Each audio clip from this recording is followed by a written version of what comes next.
Tudo da Canção Nova em um só lugar. Canção Nova Play. O Senhor esteja convosco. Ele está no meio de nós. Proclamação do Evangelho de Jesus Cristo, segundo Mateus. Glória a vós, Senhor. Naquele tempo disse Jesus aos seus discípulos: Ficai atentos para não praticar a vossa justiça na frente dos homens, só para serdes vistos por eles.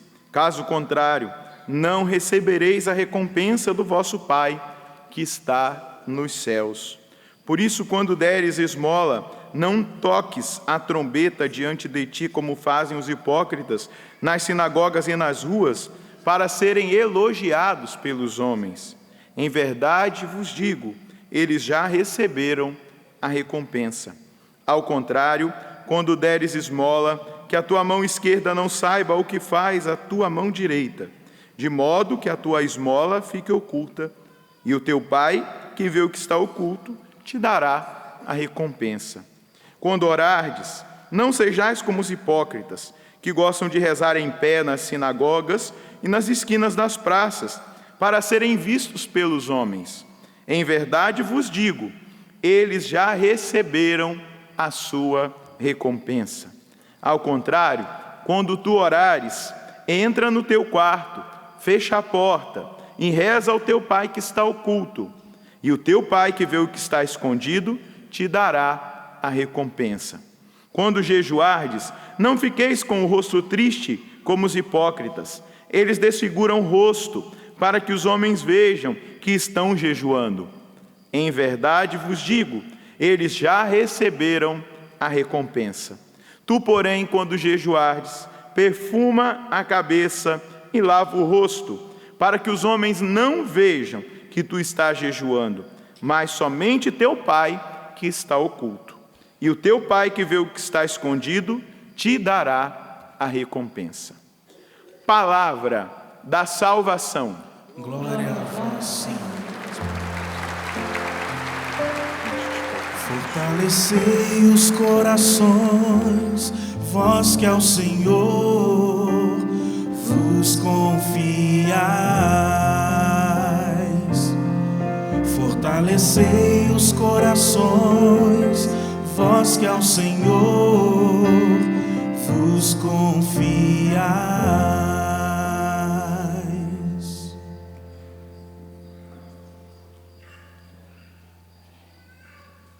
Meus irmãos, minhas irmãs, nós estamos caminhando com Jesus no Sermão da Montanha, e o ensinamento de Jesus é muito precioso para todos nós. E agora nós adentramos o capítulo 6, depois de Jesus mostrar toda a perfeição que ele veio trazer à lei, todo o aprofundamento que ele apresenta, e principalmente a proposta dos seus discípulos viverem em alto nível, viverem a cultura do reino aqui na terra, terem o seu coração voltado para as coisas do alto e entenderem o caminho de perfeição que Jesus os chama a viver. Os discípulos são somente Pedro, Tiago, João, André, Filipe, Tomé, Bartolomeu, Mateus, Simão, Tadeu? Não, os discípulos somos todos nós, que fomos batizados e por isso chamados para o seguimento de Jesus. Jesus nos chama a segui-lo. E hoje, ao contemplarmos esse capítulo 6 do Evangelho de Mateus, nós vemos exatamente Jesus como mestre de humanidade. Ele sabe os riscos que os seus discípulos daquele tempo, e todos os discípulos de todos os tempos, cada um de nós, corremos. Porque existe uma tendência dentro de nós, seres humanos, exatamente porque a nossa humanidade foi ferida pelo pecado, e nós trazemos, apesar de que o pecado original foi apagado lá na realidade do santo batismo, as consequências, as sequelas, aquilo que acabou atingindo a nossa humanidade, a fragilidade, as concupiscências, elas estão presentes na nossa humanidade ferida pela realidade do pecado original. E há essa tendência intrínseca no ser humano do orgulho, da vaidade, da soberba. E isso pode até mesmo se estender aos atos de justiça, aos atos de piedade, à nossa vivência religiosa, na nossa experiência com Deus, naquela experiência que nós vivemos, porque a partir do nosso batismo começa a existir em nós essa dimensão do sobrenatural dentro de nós. A ação da graça que vai nos atingindo, que vai nos transformando, esse organismo espiritual que o próprio Deus faz acontecer em nós, pela virtude da caridade, porque nós somos amados por Deus e descobrindo esse amor, nós experimentamos a força desse amor que vai nos movendo também a responder com amor, a amar a Deus. E essa ação da graça de Deus em nós vai nos provocando a caminhar na direção de atos de justiça, de atos de piedade. E é por isso que Jesus vai dizer aos seus, àquele povo que estava ali no Sermão da Montanha, no monte, nesse profundo ensinamento, ele vai dizer: a vossa justiça precisa ser mais perfeita do que a justiça dos escribas e dos fariseus. É importante nós entendermos isso. A nossa justiça precisa ser mais perfeita do que a justiça dos escribas e dos fariseus. Eles tinham um pouco de justiça, mas essa justiça acabava sendo manchada por essa tendência carnal, da carnalidade que eles acabavam vivendo, e eles não experimentavam aquilo que era próprio da justiça, a perfeição que a justiça queria gerar no coração deles. E o mestre apresenta de forma concreta e sistemática a falsa e a verdadeira justiça. Se você prestou bem a atenção no Evangelho, você vai ouvir Jesus dizer no versículo 1 do capítulo 6. Olha o que Jesus vai dizer: não se pratica a justiça na frente dos homens só para serdes vistos por Ele. Jesus vai dizer: ficai atentos para não praticar a vossa justiça na frente dos homens, só para serdes vistos por eles. Caso contrário, não recebereis a recompensa do vosso Pai que está nos céus. No primeiro versículo desse profundo ensinamento que Jesus dá para os seus discípulos, ele já mostra qual é a falsa justiça e qual é a verdadeira justiça, qual é o caminho da perfeição da justiça e dos atos de fé que nós fazemos. Então ele vai dizer: aquele que pratica a justiça verdadeira vai receber a recompensa do Pai que está nos céus. Mas aqueles que praticam uma justiça imperfeita não receberão nada a não ser aquilo que já buscaram aqui nessa terra. Veja a estrutura da falsa justiça. Ele aponta uma prática religiosa, uma maneira de fazer e a recompensa humana. Escuta direitinho o que Jesus vai dizer. Ele primeiro vai apresentar a realidade da esmola. Veja bem, por isso, quando deres esmola, aqui está uma prática religiosa que era aplicada à lei dos judeus. Eles precisavam da esmola. Era um preceito da lei. E aí ele vai dizer, ele apresenta a prática, olha a estrutura da falsa justiça.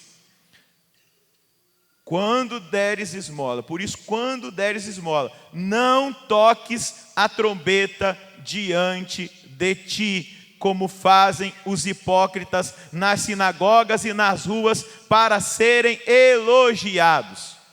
Aqui ele começa a apresentar a imperfeição da justiça que os fariseus e os escribas praticavam. Eles faziam para serem elogiados pelos homens. Aí ele apresenta a prática religiosa, a maneira com que eles fazem.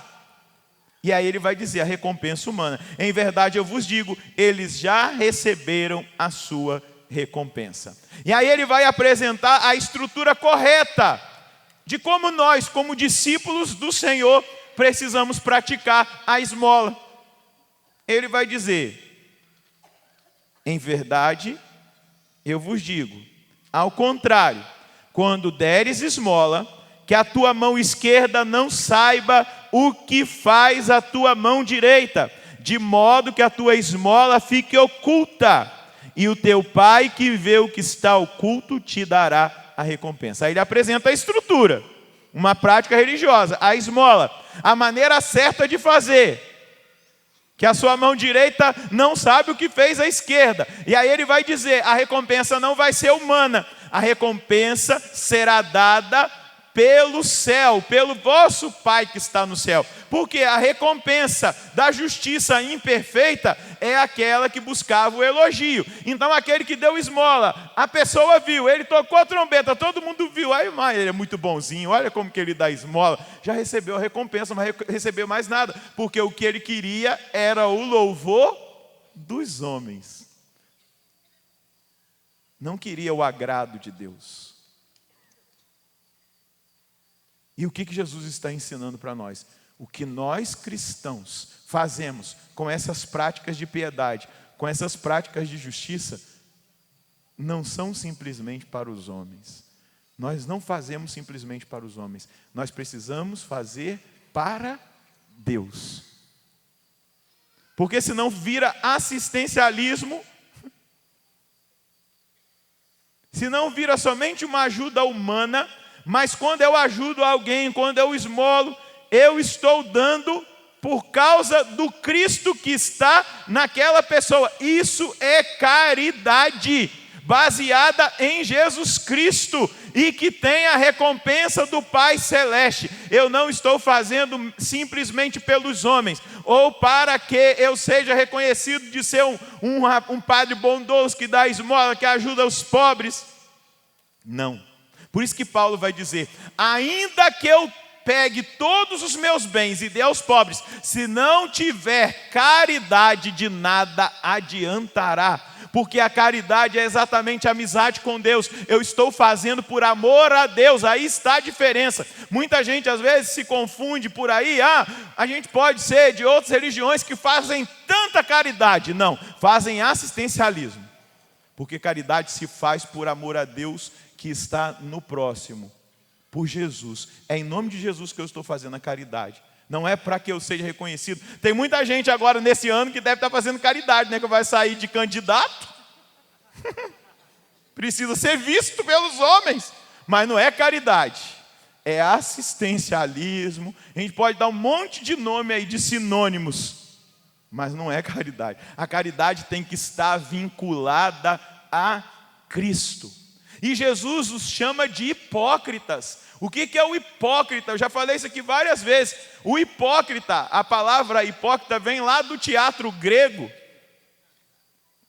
Hipócrisis, ou hipócrite, era o ator do teatro grego que tinha várias máscaras. Ele fazia vários papéis no teatro. Ele entrava e saía. Então, ele colocava uma máscara para cada papel que ele fazia. E o hipócrita é aquele que tem várias caras.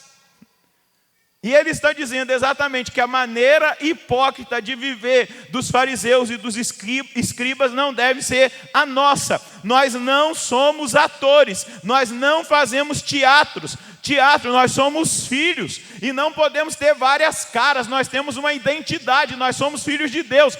Tudo que nós vivemos e fazemos é para a glória de Deus. Não é uma cara para cada momento, diante do meu patrão, diante do meu patrão eu tenho uma cara, diante dos meus companheiros de trabalho eu tenho outra. Isso é terrível. É horrível conviver com gente assim, de várias caras. Porque é desonesto, é hipocrisia. E Jesus está aqui abominando a hipocrisia. Essa não é a maneira de se comportar e de viver a prática de piedade. Jesus está dizendo os seguidores dele. Na verdade, nós temos que ser o oposto. Nós temos que ser coerentes, autênticos, verdadeiros, sinceros. sem cera, sidetera, sinceros. Há uma enorme diferença nessa estrutura que Jesus apresenta para que eu e você vivamos. E aí ele vai dizer da mesma coisa: quando você orar, não vai para a praça, para todo mundo te ver. Não é que a gente não possa dar testemunho público de fé, como no Corpus Christi, um show, numa praça de evangelização. Não é isso que Jesus está dizendo. Porque os fariseus e os escribas iam para as praças para que as pessoas vissem e falassem: nossa, como eles são santos, como eles oram, como eles são fiéis. Iam para aparecer, não oravam para a glória de Deus, mas oravam para a sua glória pessoal. Gente, isso é uma tentação muito grande que ronda a gente. Eu não sei se você já esteve num momento de oração que você estava orando, aí você deu uma aberturazinha no olho, você estava naquele fervor, você falou assim: deixa eu ver se o meu irmão está me vendo. Para ele ver como reza. Aí você dá aquela olhadinha assim, ó. Será que eles estão me vendo? Será que eles estão me enxergando como eu sou de oração? Como eu oro com palavras rebuscadas, palavras bonitas? Será que eles estão vendo como eu sou santo, como eu sou fiel a Deus? É uma tentação que vai rondando o nosso coração. Por isso Jesus está dizendo: nós não podemos buscar os louvores, a vanglória, o reconhecimento dos homens, mas a experiência verdadeira na prática da esmola, na prática da oração e do jejum, está no destino que fazemos daquilo que nós estamos apresentando. O destino é para Deus, é para a glória de Deus, é para que Deus seja glorificado, é para que Deus seja reconhecido, é para que Deus seja amado naquilo que eu estou fazendo, porque a glória é de Deus. Diga para quem está do seu lado: a glória é de Deus. A glória é de Deus, meus irmãos. A glória deve ser para Deus, não deve ser para nós homens. Porque a lei dos judeus, a lei que regia a vida dos escribas e dos fariseus, ela prometia recompensas terrenas. A lei que os judeus seguiam trazia para a mentalidade que eles foram sendo formados, aquilo que eles foram se envolvendo e ficando somente na superfície, levou com que eles ficassem presos somente nas recompensas terrenas. Mas Jesus nos ensina algo tremendo: cumprir os preceitos de Deus pelo prêmio celestial. O que eu faço é por causa do prêmio celestial, é por causa da glória de Deus, é por causa do céu, é por causa da vida eterna. Tudo aquilo que eu faço tem uma finalidade, é para Deus. Porque as coisas terrenas se reduzem somente em duas coisas: a vanglória e as riquezas. E aí, um autor cristão, Pseudo Crisóstomo, vai dizer assim: a glória humana é um dos grandes riscos para a vida espiritual, para a vida cristã. Enquanto todos os males atormentam os filhos do diabo, o desejo da vanglória mais atormenta os servos de Deus que os servos do diabo. Por que ele está falando de servos do diabo? São aqueles que já estão entregues, já estão no pecado, já estão mesmo lá, desculpe usar essa gíria, na bagaceira. Agora, os servos de Deus, ele vai dizer, são tentados constantemente pela vanglória. São tentados constantemente pelo elogio, pelo aplauso, pelo reconhecimento, pelos louvores. É a maneira que o diabo tem de tentar desviar e de colocar em risco a vida espiritual daqueles que seguem a Jesus, que seguem a Deus. E aí São João Crisóstomo vai dizer assim, que a vanglória parece mais uma fera, dificilmente cognoscível, compreensível e hábil para roubar aquele que não vigia muito. Com efeito, ela entra às ocultas, invisivelmente, subtrai tudo aquilo que está no interior. A vanglória vai esvaziando a nossa espiritualidade. a nossa prática de piedade, o nosso jejum, a nossa esmola, a nossa oração. Por isso que Jesus está dizendo, olha, não é para os homens, é para Deus. Não é para recompensas terrenas, mas é para a recompensa celeste, é para a vida eterna. E aí, a serpente que nós devemos observar, ela é invisível. Ela entra em segredo. Essa tendência que nós trazemos da vanglória, da vaidade, do orgulho, vai entrando em segredo, vai nos seduzindo. Agora, se essa invasão do inimigo, ela encontra um coração puro, imediatamente, aquele que tem um coração puro, que não está misturado com a iniquidade, que busca viver uma vida em estado de graça, que se compromete com Deus, imediatamente, essa pessoa percebe que ela está tendente a querer a glória humana, os louvores dos homens. E aí ela volta, se arrepende, coloca no coração de Deus a sua fraqueza e retoma. E renega a sugestão do demônio. E é exatamente isso que eu e você precisamos estar atentos. Eu não sei o que você vive na sua caminhada de fé. Eu não sei se você tem buscado viver essas práticas que são indicadas até na quaresma, né? O jejum, a esmola, a oração. Mas entenda que tudo o que você fizer seja para a glória de Deus e com um único objetivo: a recompensa celeste, a vida eterna. Tudo tem uma direção, tudo tem um desejo, tudo tem uma vontade, uma finalidade: a glória de Deus. Porque aquele que faz algo por Deus não vê ninguém em seu coração além do mesmo Deus por quem faz aquilo. Quem faz por Deus não consegue enxergar nada além de Deus, porque é para Deus. A Ele a glória, o louvor, o domínio, a adoração. É nele, por Ele, para Ele, que todas as coisas devem ser feitas.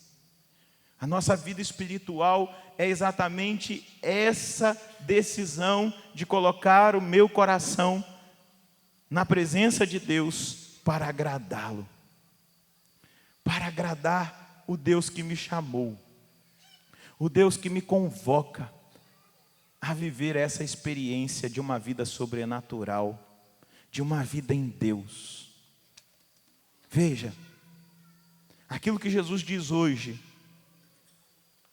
se opõe 3 bens fortes a 3 tentações que ele sofreu no deserto: a esmola, o jejum, a oração, contra os males que o Senhor travou na tentação, na guerra contra o demônio.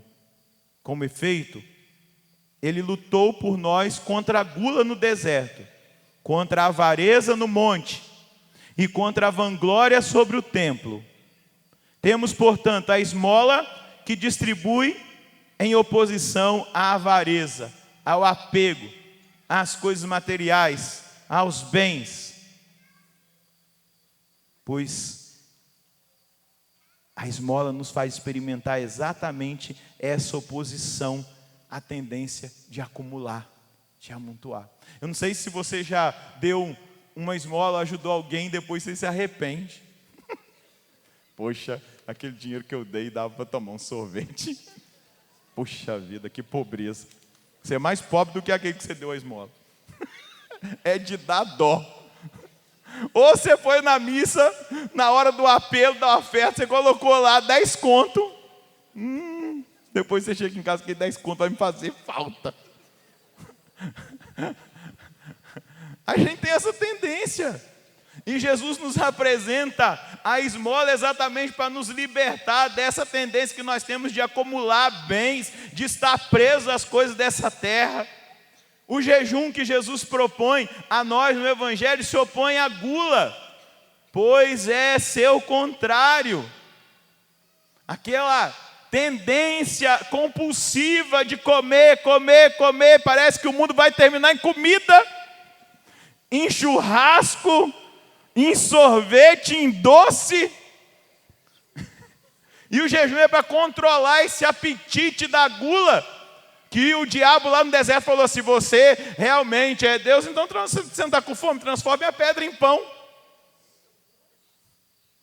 Imagina o guloso, né? Na hora que o diabo falou, Shazam! Aí lá não era nem um pão, era uma padaria. Pão sovado, pão francês, pão com recheio. Mas Jesus está propondo a nós o jejum exatamente para combater o quê? A tendência que nós trazemos da gula. E a oração que Jesus propõe, por sua vez, se opõe à vanglória. Pois enquanto todo mal nasce do mal, somente a vanglória nasce do bem. Porque a gente é elogiado por um bem que a gente faz. A vanglória não nasce do mal, como as outras coisas. A vanglória nasce do bem. Por isso, ela não é destruída pelo bem, mas ela é alimentada por ele. Então a gula, eu faço o bem do jejum. A avareza, o apego às coisas materiais, a experiência da partilha, da esmola. E a vanglória? Que eu recebo o louvor, o aplauso por algo de bom que eu fiz. Como que se combate? Assim, não pode haver nenhum remédio contra a vanglória, senão a oração. Porque na oração, eu sou o mendigo de Deus, eu não sou nada. Porque quando eu estou diante de Deus, eu entendo, Ele é tudo. E eu sou um nadinha. Eu vim dEle. E se Ele tirar de mim o olhar dEle, eu deixo de existir. Porque é Deus que sustenta todo ser criado. Ele não pode tirar os olhos da criação. Se Ele tira, tudo desaparece, deixa de existir. Porque quem criou tem que sustentar no ser todas as coisas. E a oração nos faz experimentar o nada diante do tudo. A oração me faz experimentar que eu sou dependente de alguém, que eu não me basto. Por isso nós precisamos ser treinados na oração, para exatamente nós entendermos quem nós somos. Nós somos nada e Ele é tudo. Nós dependemos. Se eu estou aqui, é porque Ele está me sustentando. Se eu estou sentado aqui, é porque Ele está sustentando a gravidade que Ele criou, a lei da gravidade. Senão, estava todo mundo perdido no espaço sideral, morto já, lá nas nuvens. Ele sustenta tudo, Ele é o dono de tudo, Ele criou todas as coisas. E quando eu oro, eu preciso ser humilde em me reconhecer nada. O primeiro passo da oração é isso: eu me reconhecer nada, me reconhecer fraco, me reconhecer que eu dependo de tudo. Para respirar, para o meu coração bater, eu sou dependente de Deus. A oração vai matando a tendência que nós temos de nos gloriar e de achar que nós nos bastamos. Que nós nos bastamos. Essa tendência que muitas vezes assola o nosso coração. E hoje Jesus está chamando a mim e a você para nós fazermos essa experiência. Porque Ele nos deu vida sobrenatural, Ele nos deu vida na graça, Ele habita o nosso coração, nós somos a habitação de Deus, Ele habita a nossa alma, Ele nos sustenta. E nós só conseguiremos passar por esse tempo que nós tivermos aqui. O tempo que Deus nos der, a idade até a qual nós chegarmos, antes de nós sermos chamados por Ele. Nós temos que viver com os olhos nas coisas do alto e buscar as coisas do alto da maneira correta para que elas frutifiquem céu na nossa vida. Aí você vai dizer, então, padre, está meio um negócio meio estranho. Na primeira leitura, você não acha que Eliseu estava lá se vangloriando que ele queria ser mais importante que Elias, queria uma porção dobrada do Espírito? Você não acha lá que Elias está desafiando a Deus quando ele bate na água? Onde está o Deus de Elias agora? Não. A própria estratégia do profeta Elias de levar Eliseu com ele foi para Eliseu ver que tudo depende de Deus. Porque um dia Elias pediu para Deus: acaba com tudo isso, me leva de uma vez, já está bom. Deus falou: calma, Elias, sou eu que sou o Senhor do tempo. E aí, ali, Eliseu contempla Elias ser separado. Ele se separa, ele se distancia, e ele é arrebatado aos céus no redemoinho de fogo. Exatamente para que Eliseu entenda que o serviço que ele prestaria a Israel como profeta de Deus não era para a glória dele, mas era para a glória de Deus, para que Deus fosse reconhecido, amado, adorado. E a gente vê que realmente Eliseu recebe a dupla porção. Elias fez 7 grandes milagres, Eliseu fez 14. Tinha feito 13, um depois de morto. Os ossos dele estavam já no túmulo, jogaram o morto lá e o morto ressuscitou, só de tocar no osso do profeta. Mas o maior ensinamento que Elias deu para Eliseu como seu mestre foi: Eliseu, entenda, tudo vem de Deus. Por isso que naquela hora que ele levanta o manto para bater na água, ele diz: onde está o Deus de Elias? Porque eu não quero fazer isso com a minha força. Eu não quero fazer isso para impressionar ninguém, mas que aqueles 50 filhos de profeta que me observam entendam que Deus continua governando Israel, instruindo Israel por meio do seu profeta. Agora sou eu, mas ele agindo em mim. É aí que eu e você precisamos entender o nosso chamado, a convocação que Deus nos faz pelo evangelho de hoje. Tudo para que Deus seja louvado, adorado e glorificado. Feche um pouquinho os seus olhos. Traz a sua mão sobre o seu coração. Paulo vai dizer isso no capítulo 1, versículo 10 da carta aos Gálatas. Se eu quisesse agradar aos homens, eu não seria servo de Jesus Cristo. É isso que Paulo vai dizer depois, no momento, quando, ao experimentar Jesus, ele vai testemunhar: olha, eu sou fariseu, sou da raça de Israel, e vai dando o currículo dele, mas tudo isso eu tenho como lixo, diante da grande experiência que eu tive com Jesus Cristo. Nada vale mais para mim. O que vale é o Senhor. O que tem mais valor é o Senhor. E eu quero convidar você que agora toca no seu coração a ser sincero com Deus, agora em oração, em intimidade, em relacionamento, e a dizer: Deus, eu quero te honrar com a minha vida, eu quero te dar glória com tudo aquilo que eu fizer. Se eu der esmola, se eu ajudar os necessitados, eu quero ajudar o Senhor. Por isso que lá em Mateus 25, o Senhor ensinou: eu estive com fome e me deste de comer, porque é o Senhor que eu ajudo. Quando eu ajudo um pobre que não tem o que comer. Eu estive com sede e me deste de beber, é o Senhor. Eu estava nu e me vestiste. Estava doente e me foste visitar. Estive preso e me fostes visitar.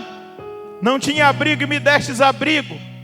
Porque tudo é para ti. Um cristão não pode perder a visão espiritual, Senhor.